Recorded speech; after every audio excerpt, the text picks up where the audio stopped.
Welcome back to What the Flick. Before we get started, I want to remind you about the TYT app. If you go to tytnetwork.com/app, you'll be able to get a download or directions on how to download the TYT app. Gives you all the great content that you love watching on the comfort of your own phone. So please download it and use it today.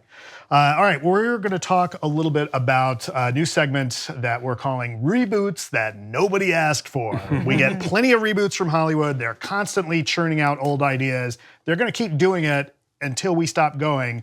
But it's always a little bit of a bummer because and even then, they'll still keep making exactly. So just on the off chance that it'll work. Right. It's particularly galling in the first case I'm going to bring up because the first movie that we're going to bring up is a 1990 film from Frank Marshall, Arachnophobia, terrific movie. Jeff Daniels, John Goodman, giant spiders or lethal spiders running around this little town. And it's hilarious and scary and a lot of jumps. I came out of this movie like watching where I stepped. I like this first one. I like this original a lot. Well, it turns out Amblin and James Wan's Atomic Monster Productions are looking to develop a new version of this. And wow, 1990 was still the 80s, wasn't it? Yeah, it kind of was. So yeah, It could be fun. Well, effects are better now, or at least more complicated. But is part of the charm with something like this that it's tangible and kind of rough-hewn and kind of imperfect and cheesy, like in a B-movie way. Well, but it's not like a giant spider movie. It's like you said, it's a lethal spider movie. So I'm fine with like an updated, very realistic-y thing. And I mean, yeah, the first one was fun. I enjoyed it. But I think this is the kind of thing where the premise itself is so broad. It's not like, oh, these characters that you love so much. It's like, no, there's spiders. They're scary. That's it. Like you can go in a million different directions with that. So this is actually, for me, maybe like the ideal movie to remake because you're not invested in like, can you name Jeff Daniels as a character? You know, no, of course not. Does he have a name? There's spiders. That's all you need. You know. Yeah. All right, so our next one, I'm not going to necessarily take a bullet for the original film. I don't think it's that great. But this is another one I don't know that needed to be redone. The original film, 1989 adaptation of Stephen King's Pet Sematary is getting the reboot/remake treatment, this time with Jason Clarke as the dad who strikes up a friendship with the old man next door, who's now played by John Lithgow. Fred Gwynne was in the original. Right. So, this is the story of, Louis Creed who meets his neighbor and discovers, deep in the woods that there's something a little weird going on and maybe pets don't have to stay dead and it gets scarier and weirder and it's not a very good movie. So, as I think about it, look, if you're going to remake something that doesn't work and make it better. That being said, I'm not quite sure that this is going to happen, but this one I might give the benefit of the doubt. Well, there's Stephen King. We're looking at him in this footage from the movie. I wonder if he'll be in the remake too. There was a period there of so many Stephen King adaptations, and it was like it got the more there were, the worse the percentages got as far as which were the good ones, And so I don't know that I'm necessarily dying to return to those days necessarily, but yeah, I agree. Again, not a classic necessarily. I'm sure for some people they'll argue that it is, but. No. So yeah, why not? You've got a premise, so run with it. I also have no strong feelings about a Pet Sematary reboot. I don't know, why are you so worked up about this? I think it's just more like angry? I'd rather see something original from these guys, right? It's I wasn't dying to see another Pet Sematary. I mean, look, if you're going to fix it, okay, sure, but as we're talking about Stephen King adaptations, it's not like there's some shortage of things that he's written that aren't ready to be adapted. He is prolific. Right? So why go back to something previously? Let's look at some of his new stuff, especially as he improved as a writer and knew about the adaptation potential and was writing things that probably would be a little bit more cinematic. But weirdly enough, I think that yes, he's probably, I'm sure, I don't read enough of him to say, but I'm sure he's probably improved as a writer, but his books don't have the impact that they used to as far as being brand names in and of themselves.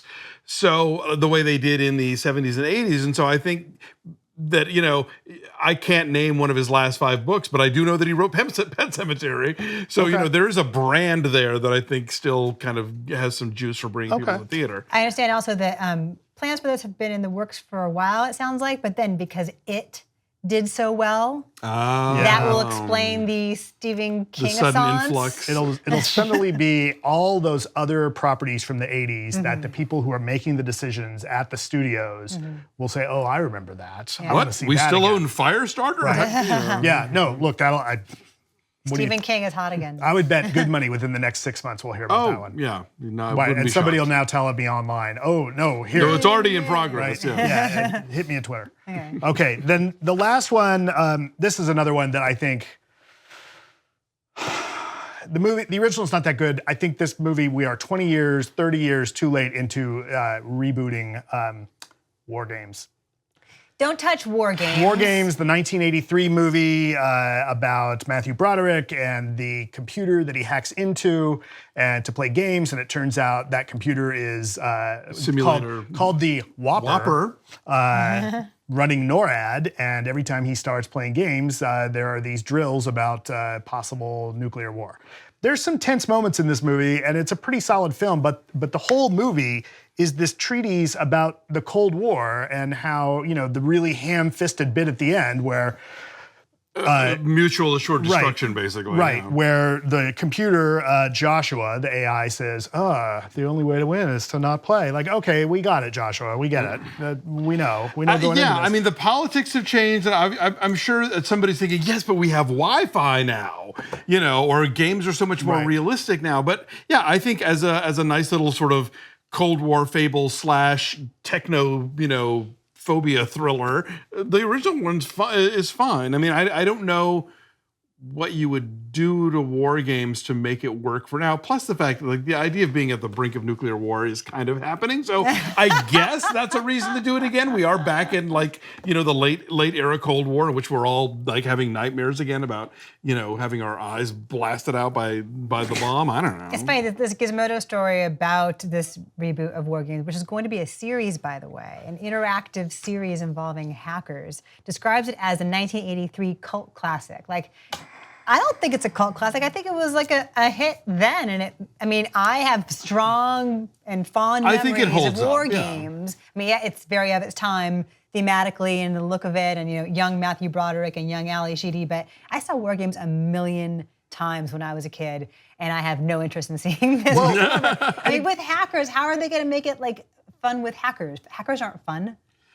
They're not interesting. I mean, they're sad. And again, I think going back, the whole point of the original movie is about, it's this both Cold War story set, especially the idea of oh my God, this is so automated that once it happens, then, because the movie opens with that scene where they take the human decision out of it. Because in the drill. Because you wouldn't turn the key. Yeah. Right, which that's the joke I still use from time to time is I'll turn your key, Lieutenant, right? There's that bit, and I think that's Michael Madsen in that very beginning scene. And so they automate it and then once an AI is controlling things, it's, we can't actually stop these missiles from launching. And so it's kind of a story about both, fear of automation as well as the fear of the Cold War. And it really taps into an 80s vibe. I don't know that the whole, you'd have to completely start fresh. And I don't know. I will say this, and not that this is a license for everything in their catalog, but MGM did manage to find a cool new use for Fargo and a cool new use for The Handmaid's Tale. Okay. So maybe they'll do this one too. Right, this is a series. So the director, Sam Barlow, says it's taking a different tack from the original, offering a more intimate glimpse into the lives of a group of international hackers with potentially murkier motives. Well, I'm not interested. Yeah.